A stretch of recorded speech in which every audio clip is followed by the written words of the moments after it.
Mandark's Laboratory for the PS1 is one of those games that makes you lose faith in humanity. Imagine, just for a second, imagine. Your average mom walks into a Walmart and purchases a $40 PS1 game, which roughly in today's American economy would amount to about $60. So the mom arrives home and slaps her son in the face with the cover of Mandark's Laboratory as a late birthday present. The son tears off the plastic wrapping and starts up the game. He beats the entire game under an hour, with no incentive to ever replay the game in the near future. Raise your hand now if this scenario ever happened to you. Well, it must suck to be you, because that never happened to me. Instead, I saw this game for a near mint condition at a flea market going for $5 and knew very well what I was getting into. As a couple years prior, I saw a review for Mandark's Laboratory by a YouTuber named Stan Boardman, who seems to no longer make YouTube videos. Figures, huh? I guess I'm getting too old for this shit.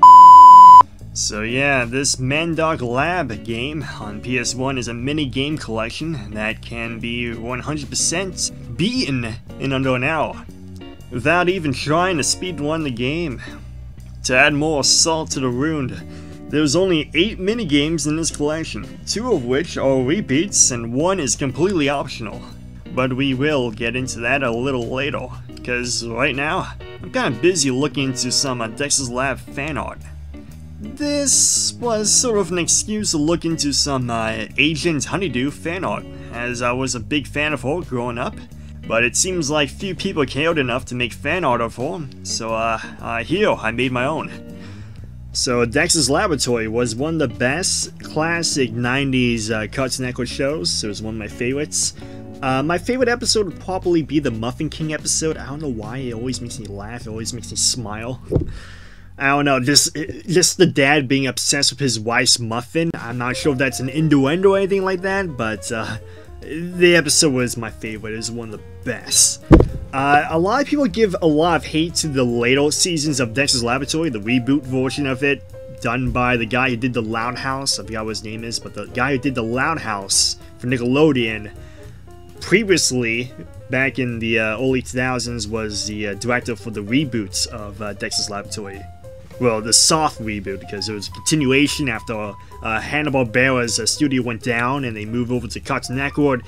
When they were animating it, they got a new director, they got new people working on the show, and it wasn't as good as the original show, and the art style changed a lot, but it was still funny. You just had a different sense of humor. I kind of like the golfing episode where nothing actually happens, no talking, it's just Dexter's dad doing golf for like 2 minutes.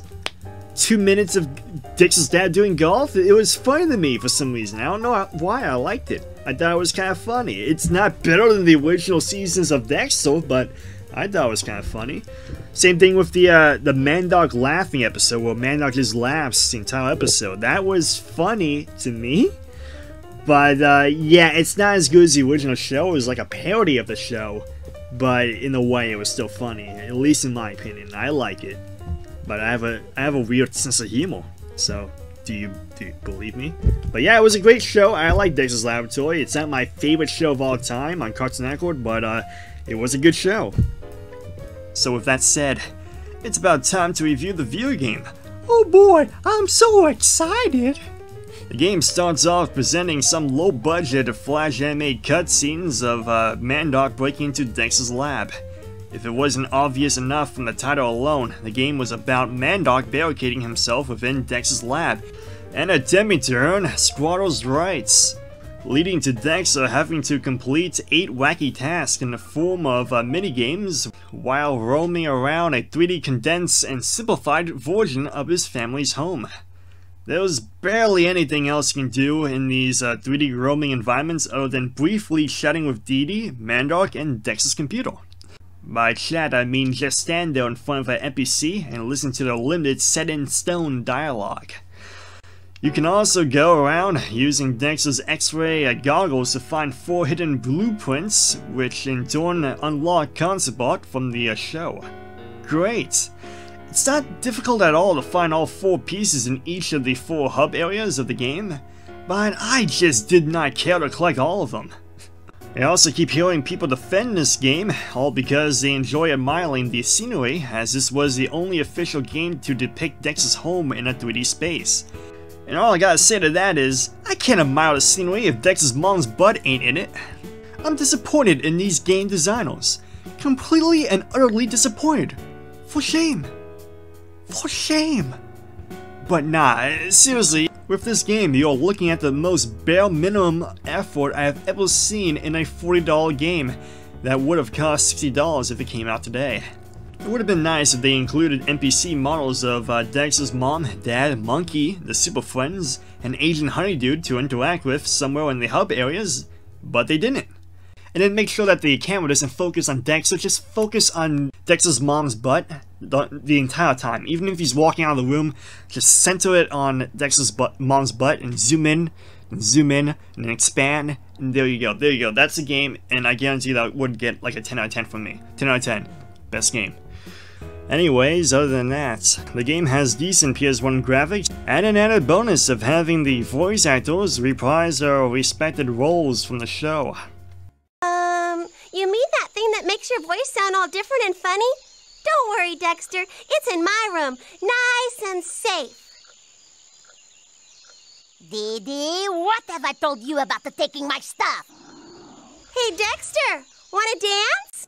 Okay, let's finally move into the meat and potatoes of this game, which are the 8 minigames. 2 of those minigames are repeats, so let's get them out of the way first. Both of these minigames are rhythm-based games. Great! My favorite! I especially love them when the button mapping doesn't keep in time with the music.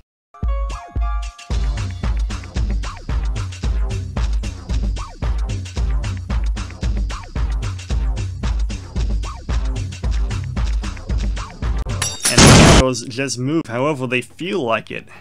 It doesn't matter which button you press, or if you miss the corresponding button, these candles would dance, or make chemistry however they feel like it.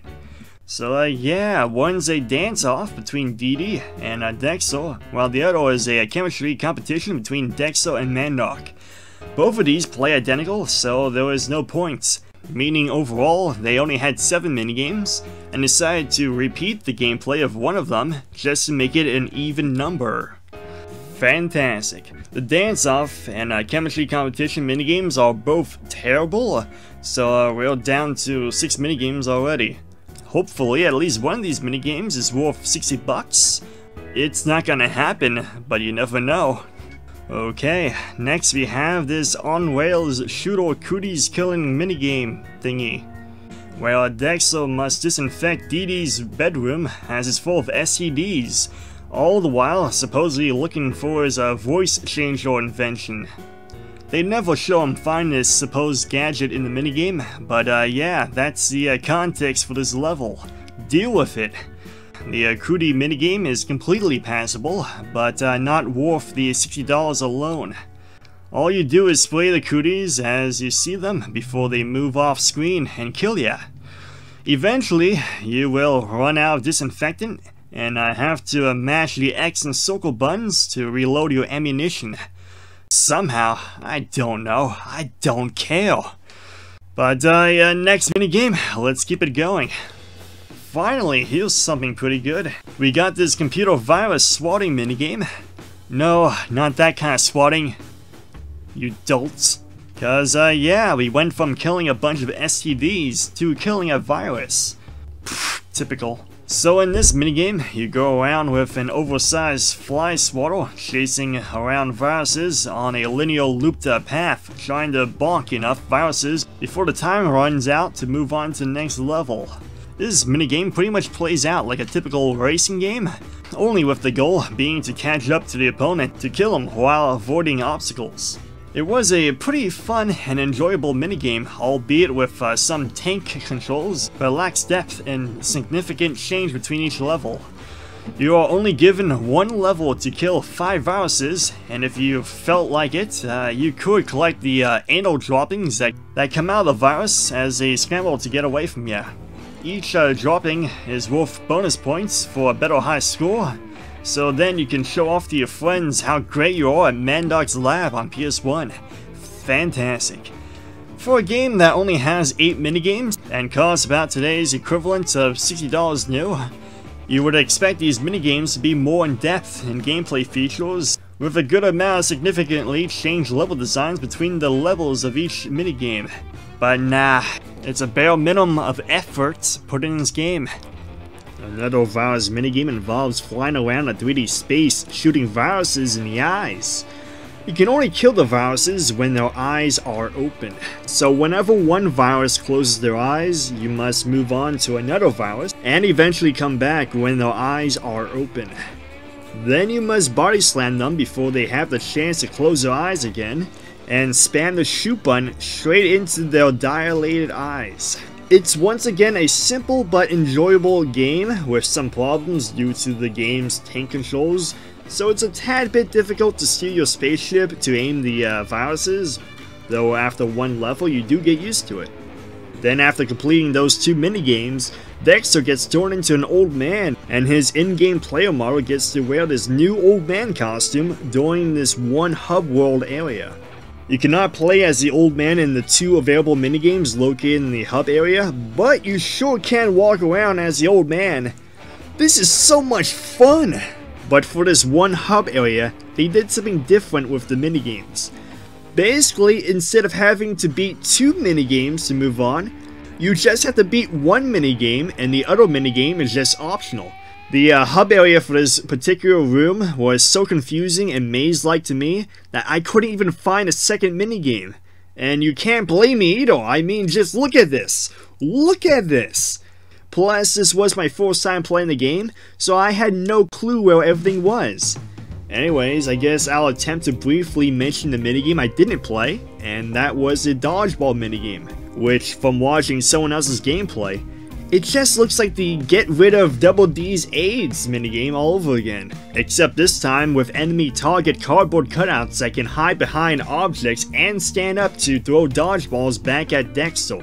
Again, I have never played the minigame myself, so I don't know how well it controls, but it seems like an okay minigame. Though once again, since the game only features 8 minigames in total, you would assume that none of these minigames would be replicated, and that all 8 minigames would be replayable and well polished. But yeah, that's not the case here. So now, let's talk about that minigame that I actually did play.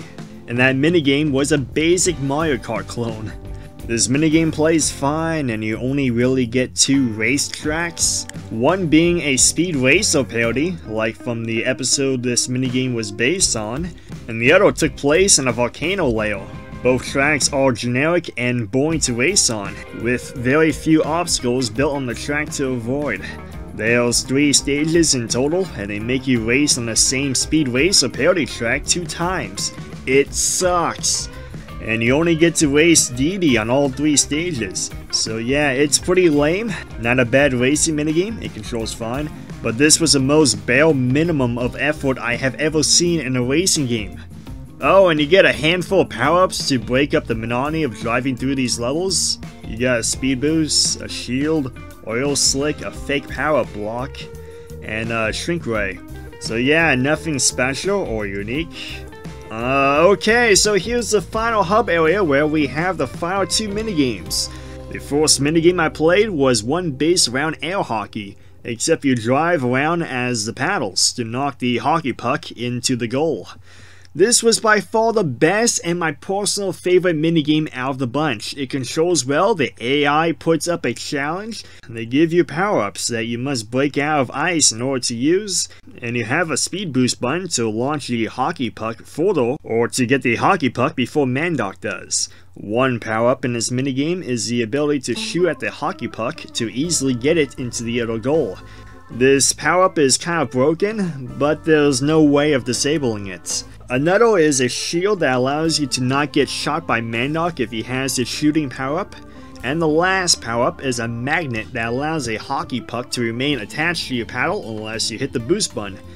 And as another added bit of challenge, The goals on both sides of the table has a fan blowing, so you cannot simply score a goal by pushing the hockey puck around or by the hockey puck simply drifting over to somebody's goal. No, you actually have to boost the puck every time you want to score a point. Or like I said, you can do that shooting puck thing with the power-up. But yeah, that feels like shooting to me, so I don't usually do that unless I'm playing with the AI, in which case, who cares? It's the AI. You're not playing against your friend, you're playing against a computer, so who cares if you cheat? So overall, this was a fantastic minigame, and is in fact my personal favorite minigame from the bunch. Too bad the other minigames are pretty much either decent or generic.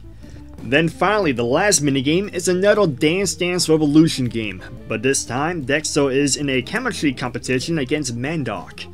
This one is more fun and challenging than the last dancing minigame against King DDD, but yeah, it's still just another generic rhythm game, nothing special. And yeah, that's it. That's the entire game. The end. What else is there to say, though there is also a multiplayer mode where you can play some of the 8 minigames in a 2-player mode setting. I never bothered with that, so I won't be talking about it. So other than that, I guess I can briefly talk about the music. The game has some generic background music made just for the game, and a handful taken from the cartoon series. None of the music tracks were memorable in my opinion. Overall, I'll give this game a 3 out of 10 for the minigame genre of video games. As this game can be beat in under an hour, there's no replay factor other than the potential playing multiplayer with friends or collecting concept art. This minigame collection only has 8 games in total. 5 of the minigames are generic and 2 minigames were decent, and only 1 minigame was actually really good. Plus, both the rhythm game and the on-rails shooting minigames were made twice. So really, there's only 6 minigames in this collection, and that would have basically costed you $60 brand new if it came out today. Like I said before, this game cost $40 brand new when it came out, but when adjusted to inflation, it would cost $60 if it came out today. Anyways, I would recommend this game only to die-hard Dexter's Lab fans, as the game has original dialogue and some original cutscenes, so it's kinda like watching a really shitty Dexter's Lab episode. And when I said there's only some original cutscenes, I meant it, as a handful of cutscenes were just clips from the actual episodes from the show that were poorly redubbed for this game. Of course, I can't show you any of the cutscenes in fear of getting a copyright strike, but with that said, if you really still want this game still, don't pay any more than $5 for this game. And if you do pay exactly $5 for this game, the game better be in mint condition with the manual included. No exceptions. I got mine in near mint condition with the manual for $5. So you better only pay $5 for that mint condition one. Don't pay any more or pay less. Well, that's the end of this review. I hope you enjoy it, and see you next time when I review something else. Okay, goodbye. See you later. This game's a 3 out of 10 for the minigame genre of games. So I'm comparing it to, rabbits, Raveman waving rabbits. I'm comparing it to Mario Party. I'm comparing this game to WarioWare. So yeah, any of those minigame collections, any of those minigame kind of video games, I'm comparing this game to that. And that's why this game gets a 3 out of 10 for the minigame genre of video games. So yeah, goodbye. See you later. Hope you enjoyed the video. Done.